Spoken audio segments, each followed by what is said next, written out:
Hey yo, welcome back to the channel guys, and today we got a little bit of a different video for you. So I'm just gonna get some backstory onto this channel because I've made quite a few videos already, and this video is gonna be not like any of my other videos.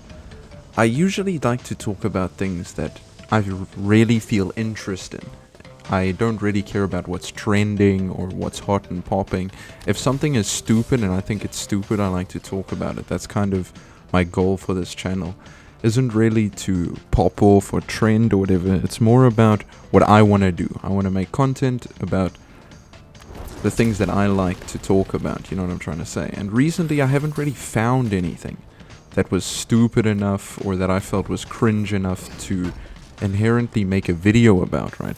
But this game came out, and as most of you already know, the new God of War.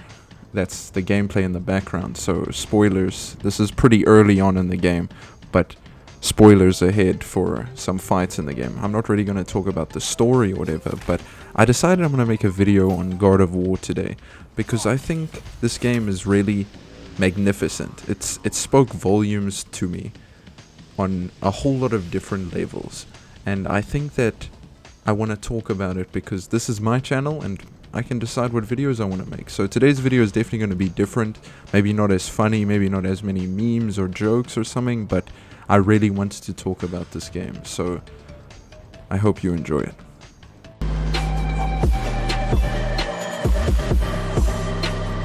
Alright, so first thing I want to talk about is the combat. So in this video you're going to see me fighting one of the, I would call it the end game Valkyries. If you played the first game, this would basically be the Valkyrie hunts for the second game.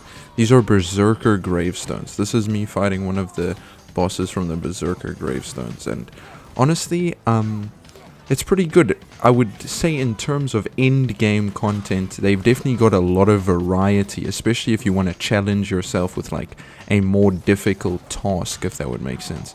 But I will admit that some of these end game hunts or berserkers or whatever as you would say it are kind of like ganky. So there's one that's like a 3v1 fight, and I struggled so much with that one, but I beat like the final one with little to no effort, because as you can see in the video, once you get really good, especially if you play on a harder difficulty, you learn how to parry with your shield.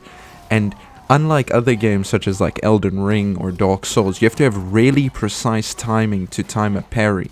In this game, you kind of just tap L1 as you see them swinging, and you get like a really good strike down. So in this video, he can't even touch me because I've got the parry timing down so well, you know. So you can definitely get really advanced with your tactics. Plus, I have a really OP build. This is the end of the game. At this point, I've already finished the game, and I've killed some of them, so I've got some really good armor. I do agree, and I have all the skills. But the thing is that if you get really good, it rewards you for playing that kind of high risk, high reward. But I wouldn't really call it a risk, because it's not that difficult to get very good at the combat in this game. And there's so many different variety options. Like I said, there's spoilers in this video, so you get a spear. It's called the drop near spear. Basically, this is a spear that is used from a ring called the drop near. This ring can basically infinitely craft itself, or it can infinitely clone itself. I don't really know how to explain it too well, but basically this ring gives you infinite spears, and you can use that as a long range weapon. And then for close range options, you have the X for one-on-one fighting. And then for AoE fighting, you have the obvious Blades of Chaos. So they give you a lot of variety and mix-up in the combat. And then there's so many different options with the runic attacks. And then the relics that go on top of that. You can build craft a really strong Kratos, if that makes sense. And they give you a amulet that you can put on slots into this amulet, and you can get your build even harder.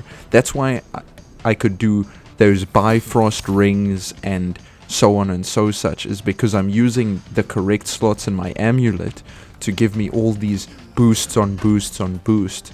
And I really enjoy that. That's one of the biggest parts that I enjoyed about Elden Ring and Dark Souls and those games is the build crafting gets really deep, and for a single player narrative God of War game, I believe that the build crafting into the combat sense is very well executed in this game. It's very well thought out as well, because it fits a lot of play styles. You could be super tanky, super high on DPS, or you could be really deep into the runic attacks, kind of like, I wouldn't say a mage build, because you can't really be a mage in this game. It's all melee combat mostly, unless you're using that Dropnir spear.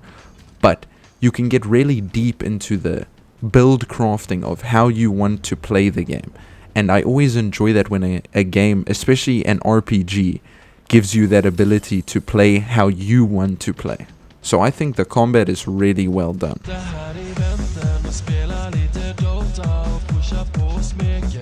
Alright, so I'm not going to spoil anything on the story, like I said at the start, but I'm going to speak about it in a pretty convoluted way.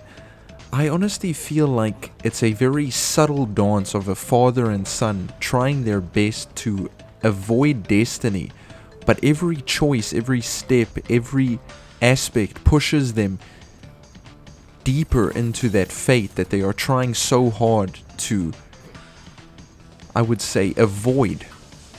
But it's so well orchestrated that it makes you feel like you're a part of the journey. It makes you feel like you're losing something, and you're losing somebody that was truly meaningful to you. It draws you in on such a higher level, more than I could say from a movie or a book. This game genuinely makes you feel like you are a part of the world that you are creating around you, and that your choices have an actual impact on the world around you. It's so well put together that it's difficult to even explain in words, in my opinion, on how well they orchestrated the entire events of the game to revolve so much around something that is ultimately inevitable, but every choice you make makes you feel like you have a chance to stop that inevitability. I know it sounds very stupid when I say it like that, but when you actually play it and experience it, you have to look at it as you are yourself in this situation. It makes you truly want to do better and be better as a person. I think that probably sounds cringe, right? But it truly makes you feel like your impact on this world is so much more vast and meaningful than you could ever imagine.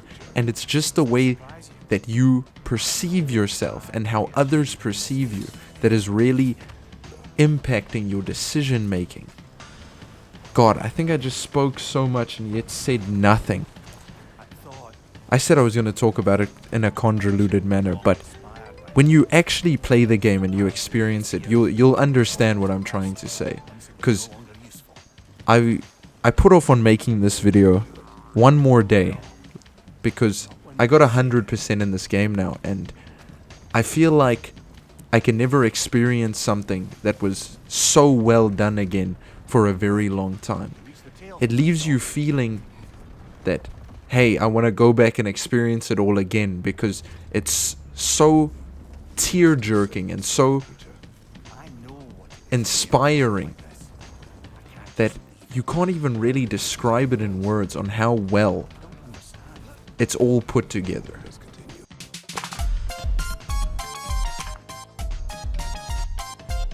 So lastly, I just want to touch on the characters of the world in God of War. And honestly, I feel like in this game, especially compared to the 2018 game, they feel a lot more flushed out and well refined. Like, all the characters serve such a deeper purpose in this game. Instead of just being side characters on your main story with Atreus, it really feels like the characters have a lot more personality and a lot more viability in the story. Like I said, I'm not going to ruin anything, but one character in particular gets a huge part of the story that doesn't really have much to do with your own story, but it's still well deserved. She definitely filled a spot, if I could say it like that, that was left behind once you've ended the game, and you'll see exactly what I mean if you actually finish it. But I feel like it was very well orchestrated on how the characters could all come together and not only help themselves but help you in the process, and how you could decide to do things for them which would inevitably help them out in furthering their own life or furthering their own goals, and how some of the characters were genuinely totally unbeknownst to yourself a completely different person, and you would have never seen it coming. I'm sure you could have had your doubts or your thoughts, but it definitely did make you feel like everything that you were doing had an impact on everyone around you, and you wanted to make the right choices for all the characters around you, not just for yourself and for your son, right? So at some parts in the game you definitely feel like, hey, I don't agree with this, but it somehow turns around and you feel like, oh, this all makes sense now, you know. And on that note, I think I'm going to end it there. So if you enjoyed, I know this was kind of different than what I usually do, like and subscribe, and that's Mr. Void out. Peace.